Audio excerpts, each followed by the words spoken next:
Assalamualaikum warahmatullahi wabarakatuh. Kami dari kelompok 9 akan menjelaskan penerapan dari materi resonansi bunyi pada gelas kaca. Sebelum memulai penjelasannya, kami akan memperkenalkan nama-nama anggota kelompok terlebih dahulu. Dimulai dari saya, Immanuel Jeliwarta Tanung, nomor 21. Saya Muhammad Zafan Ali Kanifai, nomor 25. Saya Jodoh Syekh Asri Pesa, nomor 36. Di depan kami ada gelas kaca yang berisikan air yang dimulai dari full, berkurang sedikit hingga setengah dari setengahnya.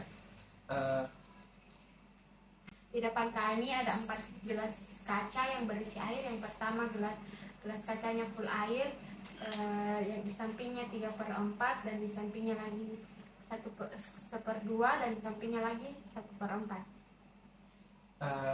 Sekarang kami akan mencoba pada gelas yang full terlebih dahulu menggunakan 3 ruas jari.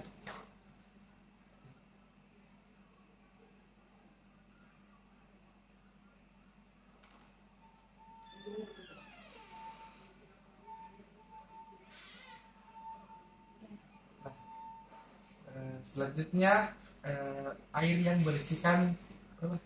Air yang berisikan 3/4. 3/4 air.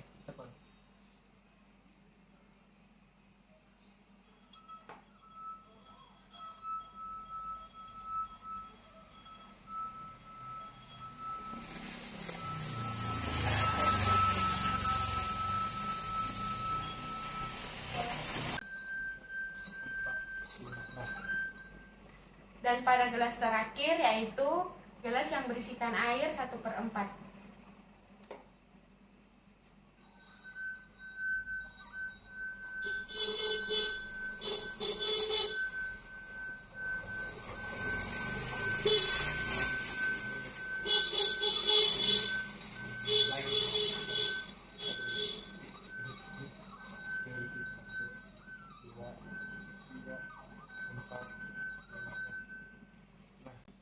Nah, pada percobaan pertama dapat kita lihat bahwa air yang berisikan full air itu menghasilkan suara yang sangat kecil. Selanjutnya, pada percobaan selanjutnya, air yang berisikan 3/4 suaranya terdengar lebih keras sedikit dibandingkan yang sebelumnya. Lalu pada percobaan ketiga, air yang berisikan setengah air suaranya terdengar lebih jelas dan lebih nyaring dari percobaan yang 3/4. Dan yang paling terakhir yaitu pada percobaan keempat yang berisikan air 1/4 suaranya terdengar lebih jelas dan lebih nyaring dari 3 percobaan sebelumnya.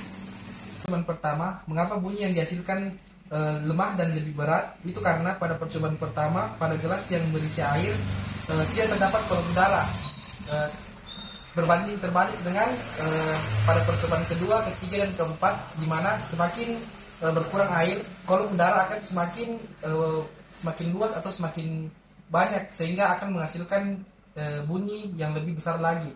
Yaitu peristiwa yang dialami oleh udara di dalam kolom udara itulah yang menghasilkan bunyi.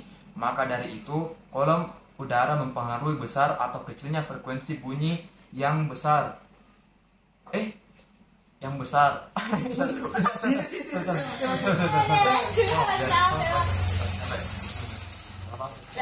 Satu, dua, tiga.